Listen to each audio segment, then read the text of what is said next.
Bab 11. Apa bakatmu sangat kuat? HMP. Pemuda keluarga Qi mendengus. Meskipun 4 remaja keluarga Qi meninggal, masih ada 6 remaja, apalagi mereka telah mengetahui ranah Yayan sekarang. Alam kondensasi energi tingkat 4. Aku akui kecepatan latihanmu agak mengejutkan, tetapi kamu ingin membunuh kami dengan ranah ini? Masih sangat. Seorang pemuda di keluarga Qi berbicara. P50. Namun, sebelum dia selesai bicara, Yayan sudah di depannya.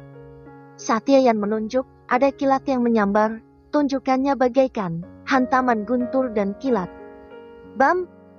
Seorang remaja dari keluarga Qi yang berada di alam kondensasi energi tingkat kelima langsung diterbangkan, organ dalamnya hangus sebelum mendarat, dan dia sudah tidak bernapas ketika mendarat. Apa?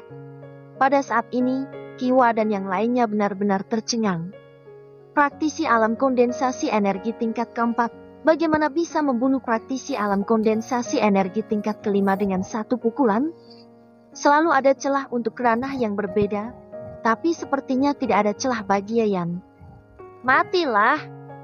Namun, bahkan setelah ini terjadi, Qiwa tetap berteriak, biarpun Yayan mampu membunuh praktisi alam kondensasi energi tingkat kelima, tetapi Yayan jelas bukan lawannya. Setelah berteriak, tubuhnya sudah berada di depan Yayan. Dia menampilkan seni bela diri keluarga Qi. Cakar naga dan harimau. Ini adalah seni bela diri alam spiritual tingkat menengah. Cakar itu seperti serangan naga dan harimau, yang dapat menghancurkan batu menjadi berkeping-keping, sulit bagi tubuh untuk menahannya. Namun, Yayan sangat tegas. Menghadapi cakar tajam ini, dia berkonsentrasi, kemudian energi spiritual berkumpul, lalu menggunakan tinju guntur lagi. Bam! Cakar dan tinju bertubrukan, suara tubrukan pun terdengar. Tubuh Yayan mundur beberapa langkah dan darah menetes dari sudut mulutnya. Meskipun Qiwa tetap di tempatnya, telapak tangannya kesakitan. Tinju Yayan bisa membuatnya seperti ini? Apakah dia benar-benar alam kondensasi energi tingkat keempat? Dia belum pernah melihat orang seperti ini di kota Changyun. Kishan juga tidak dapat mencapai tingkat ini.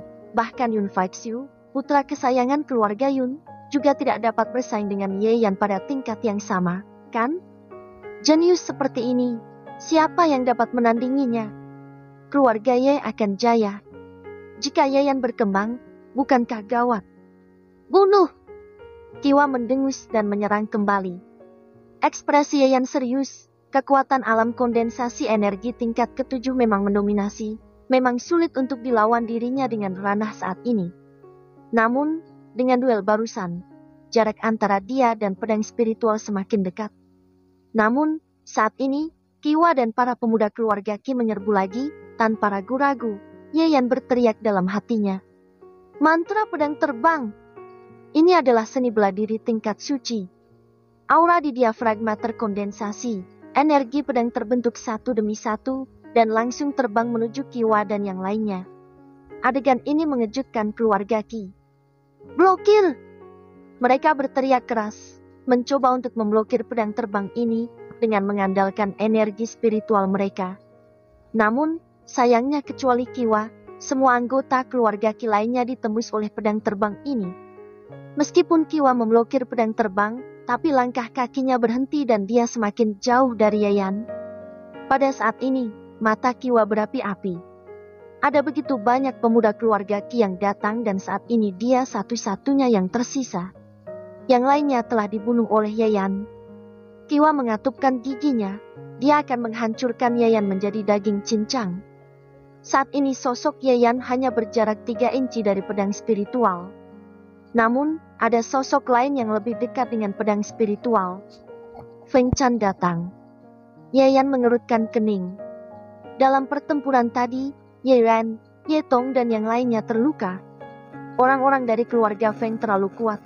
Feng Chan telah mencapai alam kondensasi energi tingkat ke-8. Feng Hua dan Feng Long keduanya adalah praktisi alam kondensasi energi tingkat ke-7. Mereka bertiga dapat menekan para remaja dari keluarga Ye. Pedang ini milikku. Feng Chan mendengus dingin sambil menggenggam pedang itu. Melihat pemandangan ini, Kiwa juga menghela nafas lega. Ber. Meskipun pedang dalam genggamannya, tapi getaran kencang tersebut membuat Feng Chan terperanjat. Feng Chan adalah orang yang paling berbakat di sini. Mengapa tidak bisa mengendalikan pedang spiritual? Bahkan pedang ini ternyata ingin memantulkannya. Bakatmu tidak cukup. Yayan mencibir dengan dingin. Meskipun dia tidak menyentuh pedang spiritual saat ini, Yayan sudah terjalin sedikit perasaan dengan pedang ini. Karena bakat.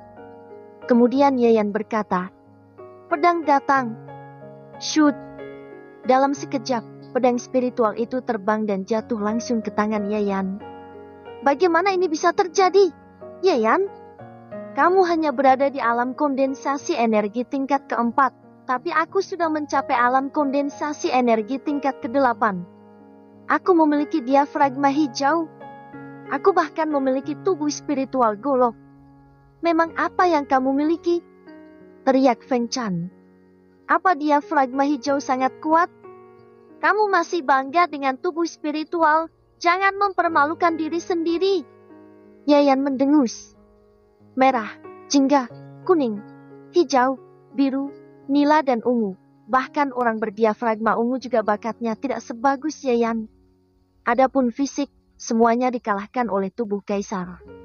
Dengan memegang pedang spiritual, mata Yayan memancarkan niat membunuh. Hari ini, jika dia tidak datang ke sini, bukankah semua pemuda dari keluarga Ye akan mati? Keluarga Qi dan keluarga Feng sangat kejam. Tanpa ragu-ragu, Yayan melangkah maju dan menebas langsung ke arah Feng Chan. Tebasan energi golok. Menghadapi pedang ini, Feng Chan segera berteriak. Dia memiliki tubuh spiritual golok. Energi roh di tubuhnya dapat diubah menjadi pedang dan langsung menghadap pedang Yayan. Dang! Golok dan pedang saling berhadapan. Suara benturan logam langsung terdengar. Kemudian terlihat tubuh Feng Chan bergetar. Golok besar yang dipadatkan oleh energi spiritual pun langsung hancur. Senjata spiritual. Bahkan kalau itu adalah senjata spiritual tingkat dasar pun kekuatannya juga tidak terbayangkan. Gumam junior keluarga Ye. Jika bukan karena alasan ini, keluarga-keluarga di kota Changyun juga tidak akan berjuang keras. Kamu! Kiwa terkejut. Namun, sebelum dia menyelesaikan kata-katanya, Yayan datang ke arahnya. HMP! Amarah Kiwa meledak, tombak panjang berada dalam genggamannya. Hanya saja ketika pedang spiritual diayunkan, tombaknya langsung patah. Kiwa mengatupkan giginya, ingin mengaktifkan fisiknya, tetapi tiba-tiba kekuatan tak terlihat datang dan langsung menyerbu wajahnya. Pada saat ini, pupil matanya menyusut dan jiwanya bergetar. Ketika Kiwa bereaksi lagi, pedang spiritual telah menembus tubuhnya. Kiwa tercengang, ada kepanikan yang mendalam di matanya. Kiwa merasakan kekuatan barusan, tidak lain adalah kekuatan jiwa. Diafragma yang tidak hanya sembuh, bakatnya juga semakin bagus, bahkan dia juga seorang master jiwa. Hanya saja, Kiwa sangat terkejut sehingga tidak bisa mengatakannya. P50. Tanpa jeda, Yayan menembak lagi lalu menyerbu pemuda lain keluarga Feng. Dia memegang pedang spiritual masuk ke kerumunan. Yayan seperti dewa perang yang tak terbendung kekuatannya. Hanya dalam beberapa detik, para remaja keluarga Feng juga terjatuh ke tanah. Mereka semua meninggal. Sekarang, hanya tersisa Feng Chan, Feng Hua dan Feng Long. Hanya saja, mereka bertiga terlihat pucat. Meskipun mereka tidak lemah, bagaimanapun juga mereka hanyalah remaja, mana pernah melihat pembunuhan seperti itu. Namun, Yayan berbeda. Dia pernah melihat Ye Xiaotin membantai musuh dengan matanya sendiri. Kebaikan terhadap musuh adalah kekejaman terbesar bagi diri sendiri. Dengan pemikiran ini, Yayan mengayunkan pedangnya ke depan lagi.